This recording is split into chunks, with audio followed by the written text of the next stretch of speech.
Let's find common ground. Welcome to the podcast. I'm Florian Glatz, the founder of Common Ground. And in this podcast episode, we have Andreas Fauler, the founder of Rocketstar Foundation. Andreas, thank you so much for being here. Please introduce yourselves to our audience. Hi, Florian. Hi, audience. Yes, my name is Andreas Fauler. I'm based out of Frankfurt in Germany, and I'm one of the founding members of Rocketstar Foundation. I think we will talk about Rocketstar Foundation a little bit further in the coming minutes. What's interesting about me, in addition, I am from the tech industry since more than 20 years, and I'm nearly fully engaged in the Web3 sphere since 3-4 years. So really made the shift from traditional software to Web3. So this is the very high level of my background. Thank you so much, Andreas. Today, we want to explore a little bit the future of enterprise and the future of Web3. And you are an expert on exactly the subject matter. And obviously, Rocketstar touches on this in quite interesting ways. Before we dive into what Rocketstar is, I want to learn a little bit about you personally. What is your sort of history in the enterprise world, and how did you end up getting into this craziness that we call Web3? Yeah, let's think about how long I make it, because as I mentioned, I'm 25 years into the, let's say, working life. I think what is interesting is I did my bachelor thesis on increasing returns, which later was called network effects, and which led me to the world of anything, let's say, digital and exponential. And it turned out that this theme was really the red line across my whole career. So I started at a software company. It was IBM, the mother of IT, and then have been in different sales roles and customer-facing roles with many software companies from Germany and US, and also from the startup and let's say more enterprise world or bigger ones. For example, I was with SAP for some years and also touched on AI business. So I was always embracing innovative stuff.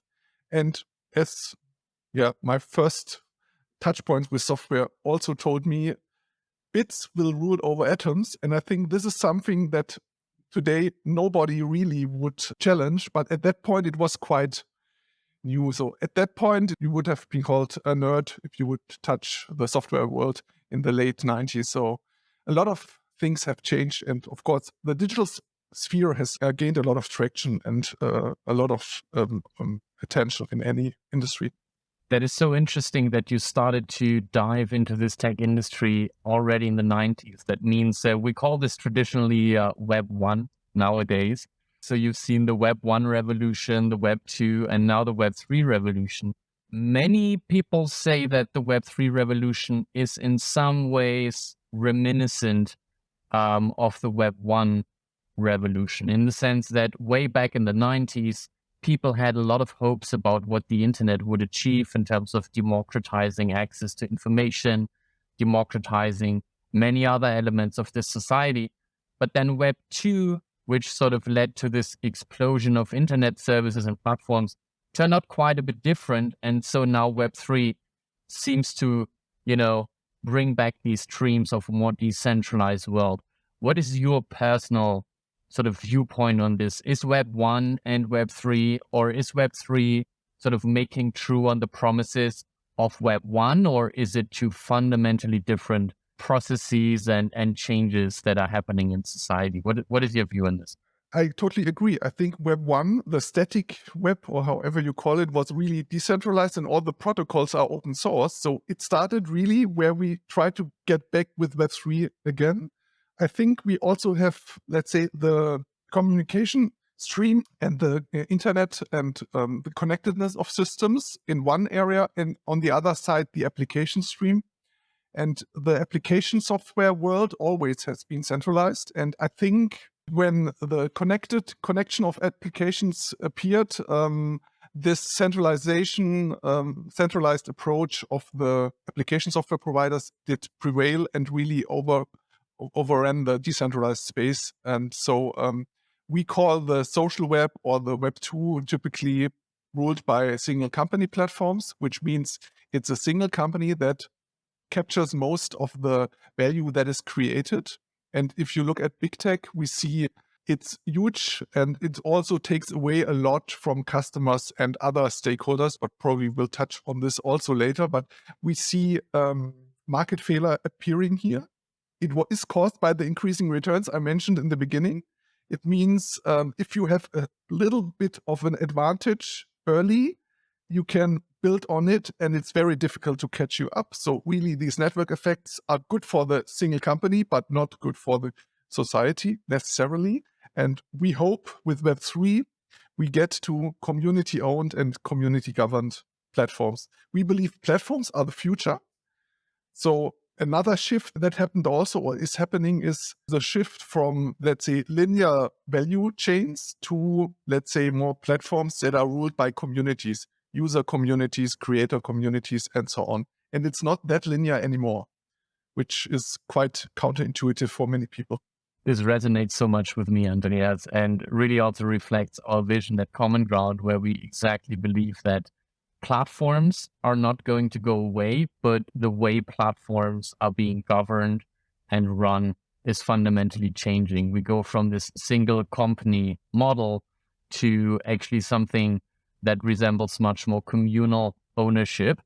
And I love to have you as a guest, because I think we not only agree on this aspect, but we also agree on, well, how can you actually make this happen from an organizational and legal perspective?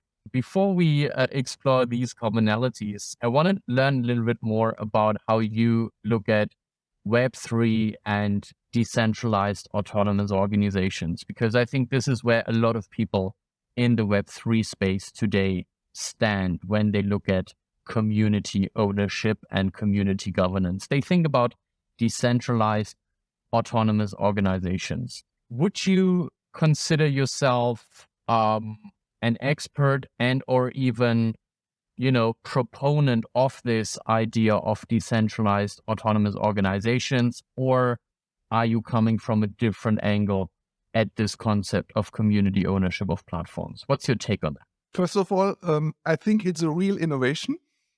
And I think a DAO can be much, and there's a lot of experimentation going on. So I consider myself as a practitioner in this space, but very enthusiastic, and really being a member of many DAOs, and also having founded Rocketstar Foundation as a DAO, or co-founded Rocketstar Foundation as a DAO. So we really try to experience the innovation from it. And what we see is it demands a different, let's say, way of work. It's really not easy to embrace the principles totally, because you get back to the old thinking all the time. And still, we see a lot of potential. What we see as a commonality with any DAO is there are some kind of resources that are governed and hopefully also created. And there's some kind of coordination happening.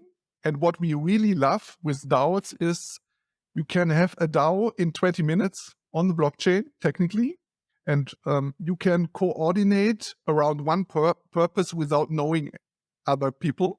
For example, Ukraine DAO is for me one of the greatest examples, where within hours a DAO was created, and within hours money was sent to the Ukraine forces, while traditional means took days. So it's really spontaneous power of aligning people on a purpose and coordinating around it. And as we know, we consider ourselves to be a service DAO, but of course there are different kinds of DAOs which could be very different in what they do and so on. So I think this is something we all really learn a lot at the moment, but really interesting space. Thank you so much. And this is extremely helpful. And I like your broad definition of DAO, saying, okay, there is, resources, there is governance, there's alignment between people, and that's all it really takes to have a DAO. Now, with your background in the enterprise world, and now, being with 2 feet deep in the Web3 world, what do you think DAOs can actually learn from the old world, from the enterprise world? If at all, anything. Do you think there is, some learning that DAOs can take from from the enterprise world, given that enterprises are probably the biggest human organizations we have today, not looking at governance for a moment, just sort of in the private sector?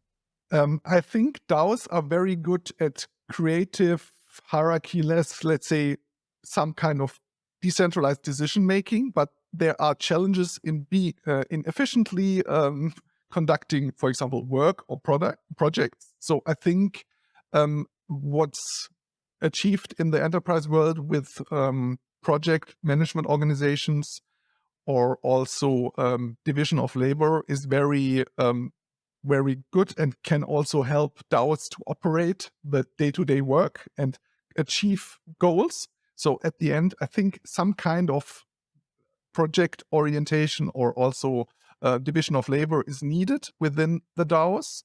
But it can very well work together with the hierarchy-lessness. For example, in our DAO, we call it an inverted power structure, which means the most important decisions, strategic decisions, and all the important things are decided hierarchy-less in a decentralized way, matter. And the work is done in what we call missions, which is more or less like a project. And there can be a hierarchy there. So we try to combine it in this way. But I think, there's a lot of learning to be done also in the DAO space. What we often don't really like is that there is a real gap between the both worlds. And that's also our claim is bridge Web3 and enterprise, because we think, there should be more collaboration and also more openness from both sides. I mean, enterprises are very much in their own thinking and DAOs also are in a different thinking. So really, bridging both worlds, we believe, can be very beneficial for both sides. That, I think, is the perfect segue into the Rocketstar Foundation.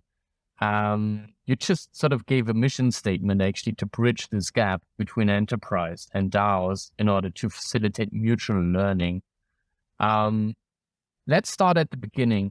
How did you come to create or co-found Rocketstar Foundation? What is your vision? What is your mission? Who's with you on this journey? And how far have you come along that journey? Yeah, the beginnings have been quite, not funny, but as often it's some inflection point that gives you a hint, and then a movement gets created. So first thing was, I was very interested in Web3, but I'm not a coder. And so it was quite difficult to engage with the community, because if you are not capable of coding, it's very difficult to add value. And still, as I dig deeper into the space, I saw, okay, they could benefit from what I can do, which is largely around adoption, or in the traditional world, it was mainly sales roles I was involved. So really, let's say, helping organizations understand the value of new technologies and helping them adopting them, and also in a large scale. That's what high level I would say is the main task for sales. That's something many Web3 projects also need, because there are quite some Web3 projects that can add value to the traditional world or real world use cases. So that was something I saw as an opportunity. Yeah, then I got known to Ocean Protocol, Trent McConaughey and some others there, and they said, hey, come on, won't you advise us on the adoption space and really help us get in touch with organizations about our technology?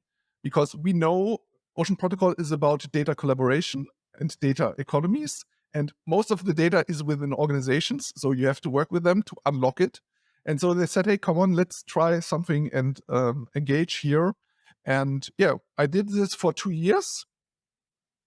And for example, we engaged in the Gaia X project of the EU and some other interesting spaces. Then I said, we need more people to do it, because I cannot do it alone, and I was not full-time on it. And then they said, okay, we don't want to build a sales force on our own. Why don't you found an own organization? And that was literally the idea to say, okay, let's do an organization that can help not only one Web3 protocol to engage, but many, because what we also see is based on the principle of composability. If you want to solve a real world problem of an organization, it's typically not solved by one protocol, but a combination. So the idea was really not every Web3 protocol needs Salesforce. You can have one DAO that does it for multiple Web3 protocols. And so this was the original idea.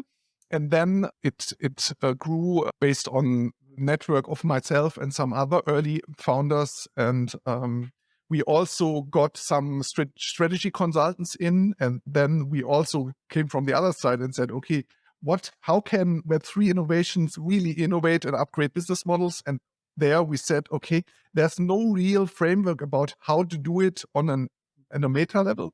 So what we also developed was a meta use case framework about how organizations independent from technology can benefit with their business models with Web3 innovations. So we have 11 meta use cases and 4 meta values we have defined. And that's something we embrace it from both sides at the moment.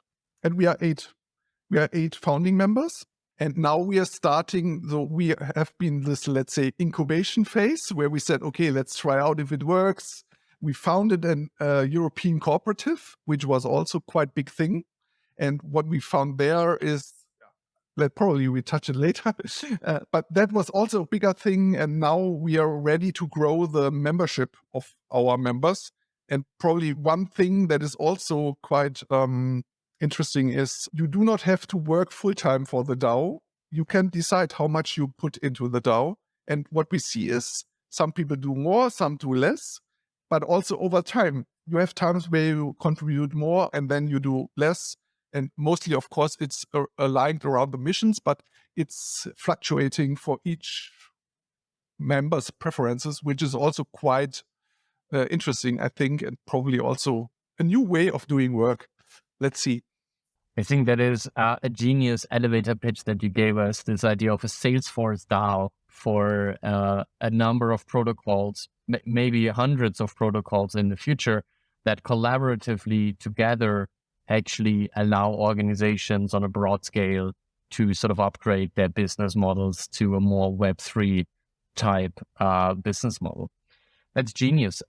So you mentioned that Ocean Protocol, sort of the data economy protocol, data sharing protocol, sort of gave you the original idea to start this. Can you give us an idea with which kinds of projects you're working with today? You mentioned Gaia X as well. What sort of Web3 projects are you engaged with? Yeah, we are working, as mentioned, with Ocean Protocol. Then we are working with Chainlink at the moment. So we have quite some, let's say, data focus. And this is also something that very well fits to the, let's say, competences and capabilities of some of the members. So we are strong in the data world, data science, AI, and also database business models. So this is something we really embrace very much. We have one development organization that we work with to do custom developments. And we also are working with Fireblocks, which is a foundational piece of wallet infrastructure. So these are the 3 protocols we currently work with. To be honest, we have switched a little bit more to the consulting aspect because what we've learned is you have to really start with the business model. What we see with many, let's say, Web3 experiments is that a lot of technical aspects are covered. In many cases, proof of concepts are delivered successfully, but then the adoption is not as fast as expected because you do not embrace the whole ecosystem, and there are, let's say, non-technical aspects that are not ready to embrace it. For example, you would have to adopt the business model in many cases, but you wouldn't do it until you know it's better. Innovator's dilemma is something that's very powerful here also. So you don't change your business model as long as the old works, even especially if you're not sure if the new one will work. So this is something that is quite difficult and much more prohibitive than the pure technical stuff. Today, we have a lot of Web3 protocols that do technically that work, that have use cases that work. But I think the challenge is really to upgrade the business model. Yeah, that's something we very much also focus in the meantime. Yeah, and slight focus on data collaboration, but not only. Metaverse is something we touch pretty often at the moment. And also, let's say, aspects of how to organize work. So really DAO tooling and this kind of stuff also. This is so interesting. So your experience with bringing this innovation to the enterprise world is that, okay, the technical challenges can actually be mastered. There are oftentimes or sometimes there are proof of concept implementations of these Web3 technologies inside an enterprise, but then it typically fails to actually become really adopted by an enterprise because it would come with a fundamental change in how the enterprise monetizes, changing the business model. And the mindset. Interesting. And when you think about it, it makes sense, right? Why never change a running system, I suppose, is their thinking. But then again, nowadays we see a lot of, tried and true sort of business models actually fail. Now with AI on the horizon, and actually being out there, actually accessible now to enterprises, I think a lot of these things will change in the next few years. So you seem really well positioned there. Very interesting. Now, let's dive a little bit in this cooperative topic because I just find it so fascinating that you have chosen for the Rocketstar Foundation to be a European cooperative. Full disclosure from my side, at Common Ground, we're also intending to choose a European cooperative as our, legal form because it comes with some unique advantages. And I remember, I think a year or two ago, we got in touch with one another and actually talked about this cooperative things. And you went ahead and actually did it. We're still in the process of doing it. So I think we have a lot to learn from you. Maybe you can take us through step by step. Why did you arrive at this idea of a cooperative and how did you actually pull it off? And is it something that you would recommend to other projects like Common Ground, a user-owned platform? Or would you say, nah, I don't know, go to the Cayman Islands or, I don't know, go to Hong Kong and Singapore? What's your take on that? Thank you. I mean, first of all, if you are a DAO, and we have been a DAO before we incorporated as a European cooperative, and I think not every DAO needs to incorporate, but I think the pressure will increase. And for us, as we wanted to engage with enterprises, we had to be able to make contracts with them. So at the end, we knew we needed some kind of legal entity. And that was the original insight about, okay, we need a legal entity. What do we do?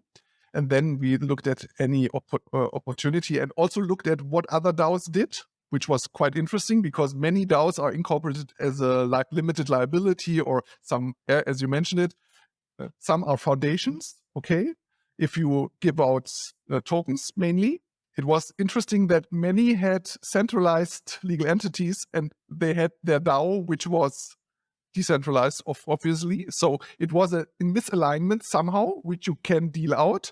But we said, no, we want, our ideal thing would be to have a legal entity that more or less at 100% is similar to what the principles are we follow with the DAO. And there we pretty fastly came to the cooperative structure because cooperatives are community owned and community governed.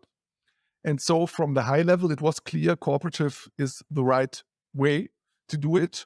And of course, also we wanted to serve the members of the DAO mainly, but also society. But mainly we also wanted to serve the members of the DAO.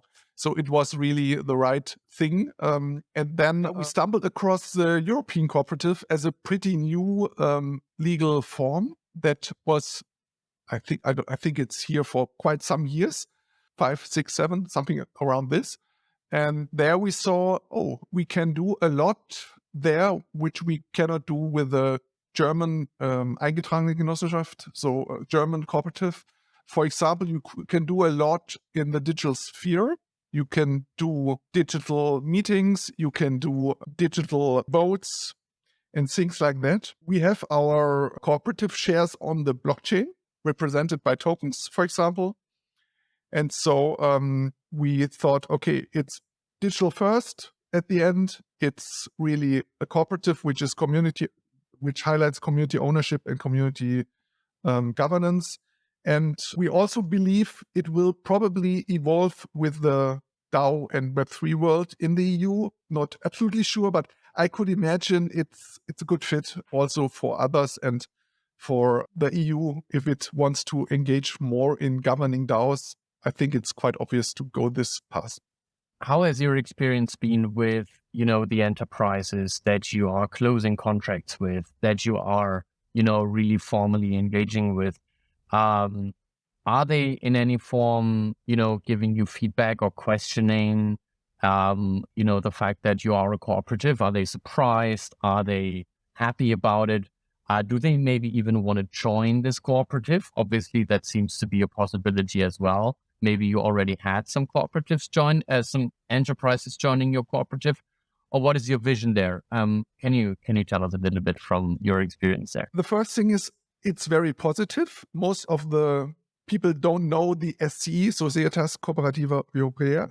So most of the people don't know it, and they are very interested. And as we are talking about cross-organizational stuff, in many cases, it's something that's on the horizon to have a data cooperative. If you do data collaboration cross-organizationally, you could govern the data also based on this cooperative model, of course, also a DAO model. So it's very interesting. And to be honest, the most inquiries inbound we get due to the fact that we are a SCE and a DAO and have cooperated. So we did get quite some press about it, and quite a lot of people reach out to us exactly for that reason. Yeah. Makes a lot of sense. And I can imagine that your experience there is really valuable for others. Is your inbound more from existing DAOs who are looking for a suitable legal entity? Or is it from non-Web3 actors who are like, oh, that is interesting. Is that something for us as well? How would you classify that?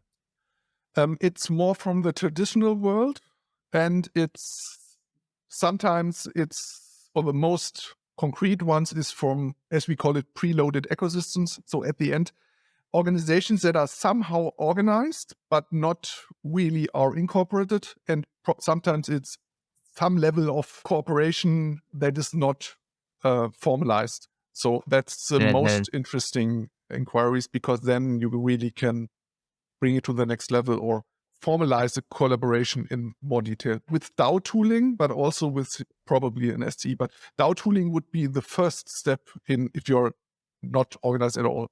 So what really is, the benefit of bringing together the cooperative and Web3 DAO tooling and governance? Sort of this marriage of these two, the traditional legal form of a cooperative. It's been around for centuries, probably, not the SCE, but this general idea of a cooperative. Web3 is pretty new. At the same time, it draws upon, of course, established ideas like voting and communal ownership, which arguably is also thousands of years old. But in this new way with blockchains, it's pretty new. What for you are the superpowers of bringing these two worlds together? I think most of the innovative companies know that cooperation is a better source of competitive advantage, or at least, let's say, it's a different word. It's a different word here. Cooperation is stronger than competition And it's more about out-cooperating the others. What we see is there are many, let's say, as we call it, preloaded ecosystems. So there is some form of collaboration in some kind of area. And then the organizations have some trust and they want to increase the level of cooperation and sometimes also formalize it more. And that's a perfect starting point. And probably they wouldn't think of creating a legal entity, but just say, okay, we want to have votes. We want to jointly decide on things. We want to govern something. For example, we have the data collaboration space. People are collaborating with data and create new data, for example, statistics, benchmarks, or even AI models. And this jointly created assets needs to be governed. And that's something a DAO could do technically and trustlessly. So you don't even have to trust the other parties. And that's something we think is very powerful. And what we also see is if you do the switch from protecting your knowledge and your IP to let's collaborate and create knowledge flows from knowledge stock, it's really the ability to create positive sum games. But that is something there's also not much experience, I think, in a collaborative way. But this is something we very much also look at. So really, how can we collaborate, mostly on data, but also other things, knowledge, and create positive sum games and really say, okay, we can do it collaboratively, something we cannot do on our own because we don't have enough data, we miss some part of the piece of the cake and things like that. So this is something we really look at very much, but it's also an area where there are not many examples, at least large scale. But we believe there's a lot of potential here. I find this so fascinating, Andreas, and I think you're really, pushing the boundaries here. Now with, ChatGPT and those sorts of innovations, actually a lot of people, I think, are waking up to the power of data, in the form of course, training data. Me being a lawyer here in Germany, I just know from experience that there has traditionally always been a lack of publicly available data. Most of the data is either with courts or it's with individual law firms, but there is no public domain of massively available legal data to train an AI on the particularities of the German legal system. And I've always wondered when, we will come to a situation where, I don't know, a few dozen big law firms in Germany or, other stakeholders actually come together to create sort of, data cooperative in order to then train AI models to then help everybody that is a stakeholder in this data domain. Where do you think we will see, the first movers, where you might be the ones who facilitate this sort of this cooperation? Probably not the legal field, I would imagine. Maybe it's medical, maybe it's insurance, maybe it's, I don't know. What is your feeling? Where will we see the first examples here? That's really a very good question. And we ask it ourselves every day at the end. And not only we, because I mentioned the Gaia X ecosystem, it's more than 250 member firms. So it's really a huge ecosystem. And there are a lot of projects already running. Mostly they are, let's say, industry-focused data spaces. For example, Catena X is one for the automotive industry. Prometheus X is one for the skills and HR this area. And there are many others. Financial Big Data Cluster is one that works on financial data. There are two forms we distinguish. One is industry data spaces and the others are cross-industry data spaces. Industry data spaces are typically along a data value chain, which means it's the core business of the company that participates, and there is some form of competition across the data value chain, the value chain here. So we believe, for example, it's more difficult to have this kind of an environment to start with data collaboration where you're directly competing or indirectly competing. We believe it's easier to experiment and start with areas where there's no direct competition. And that's because we have created another mission we called it Pink Tapir, which is a project on people data collaboration. And we think people data is very well positioned to start this kind of collaboration because it's comparable. So the people data in all of the organizations is comparable. Companies have similar challenges they want to address. And there's also some natural collaboration, for example, regionally or in some areas where you are interested to have enough workers that are trained in a special area. So that's less competitive. And there's also a quite strong history about innovating with technology in the people space. For example, the first computers have been for the payroll. Then the first outsourced processes have also been payroll, and later the first cloud usages have mostly also been in the talent space.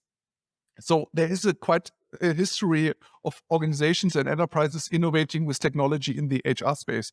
So that's something we think has a high likelihood, and therefore we have started the Pink Tapir mission. That sounds interesting. So people data relates to data about individuals, people employed by enterprises, and so they are part of sort of the HR data Yeah, flow. Or how would you describe people data? it's around the HR processes. For example, it's about skills shortages. What is the skill demand in the future, and where the shortage? For example, digital skills are short, and many organizations are going through a quite fundamental shift. For example, automotive companies, they have to move from engineering focus to IT focus, and this is similar with many. So digital skills is one of the key themes in that space. But it's also about how to retain employees. Very talented employees are likely to leave a company earlier than in the last years. So the terms are becoming shorter. So how to retain the talent, how to be attractive for employees, but also the whole topic about health and well-being. So how can we create a healthy workplace? Because that's also a challenge with let's say, more complex workplace. Mental health issues are increasing and so on. So we have 7 data segments, as we call it, that we cluster, and that are also interesting for different kinds of organizations. For example, upskilling, reskilling is more interesting for the established large companies. Retention is very much in the digital space a topic. So depending on the challenges you want to address, you are looking into different data segments. I think at least when we talk about this sort of data treasure and collaboration, at least it makes me think of the topic of regulation, right? So for that kind of data or data in general, there is the general data protection regulation in Europe, the GDPR, one of Europe's most proudest moments in recent history. But then, of course, there is also a totally new kind of regulation for Web3 crypto, soon to be enacted or voted into force. I think in April now, the so-called MiCA, or Markets in Crypto Assets regulation. How do you and how do the enterprises that you work with look at this topic of regulation? Is it sort of the big, roadblock that some people make it out to be? Is it more of an opportunity from your perspective? So something actually to, make use of and move forward? How do you look at this topic of regulation? I know many people in the Web3 space are really critical about it. They say, wow, one big reason why DAOs aren't taking off in the way we expected is because of a lack of regulation and liability limitations. What's your take on this from your perspective? Looking at Europe, I'm very happy about what's happening, to be honest, including the Data Strategy, Data Act, Data Governance Act, but also MiCA. I think it's really the right level to approach it. So I think it's more of an enabler than a prohibitor. Of course, we tend to overregulate and really to touch too many things. And still, I also see a lot of people in Brussels and in Strasbourg that really are aware about these kind of challenges and are really open to engage with people like us and really are open and approach a more agile way than it has been in the past. And for example, the decision not to include decentralized stuff into Mika was very brilliant, I think, but still work on it, of course. But I think decentralization is really something that will really go very deep into the regulatory sphere. And we mentioned the innovator's dilemma with enterprises. It's also there with governments and lawmakers. You are bound to the established world. The status quo has a very strong, let's say, attraction point manifested by personal relationships with people, personal experience, and really also, I mean, as a regulator, you typically look at how can I protect my jobs and so on. And it's more difficult to be innovative for a regulator than for us, because you have to say, I have a lot of jobs here and I do something that's probably they don't want it, but I hope there will be new companies growing up, things like that. So I really fully embrace the difficulty here. And based on this understanding, I really love it. And still, I also see this regulation as a responsibility for people like us to now bring it to life. I mean, the data regulation is a little bit older than Mika, and we really need to speed up also on the implementation and experimentation and adoption sphere. I think the regulator did a very good job, but now let's do something real with it. And there, I think now we have to speed up also on the execution side of things. I love your enthusiasm, Andreas. It's really infectious in a good way. So absolutely exciting. We're coming towards the end. Most of my questions, I think, were really answered by you in a very satisfying way. What is your sort of prediction for what we're going to see in 2023? What are the big trends? What are the ones that you're going to engage with? What is, the future direction that you want to take with Rocketstar? What's in store in 2023 for you and the space in general? One thing I'm really enthusiastic about is in our direct sphere is we with Pinktapi, we want to create a decentralized data trust, which would be quite innovative, I think. And you really also touch decentralization in this, let's say, innovative area. And I also would love to see a decentralized large language model coming from EU. I mean, you mentioned ChatGPT and AI kicking up. And everybody says there will be 5 models, and hopefully there will be one from Europe. But I would love it to be decentralized and not centralized, because now we're doing the same mistake that we did with cloud to create US or Chinese-centric single company black holes of data. Now we do the same with ChatGPT and this stuff. So we not only need a European large language model, we need a decentralized large language model. And I think we have many ingredients in the Web3 space to really build it. We have a lot of people who can help. We have a lot of decentralized compute power, and we have some of the protocols already. When we mentioned Ocean Protocol, there are some people working on AI and execution layer and so on. So I would really love to see a decentralized LLM coming up or starting its project work this year. I hope this will be the year of adoption.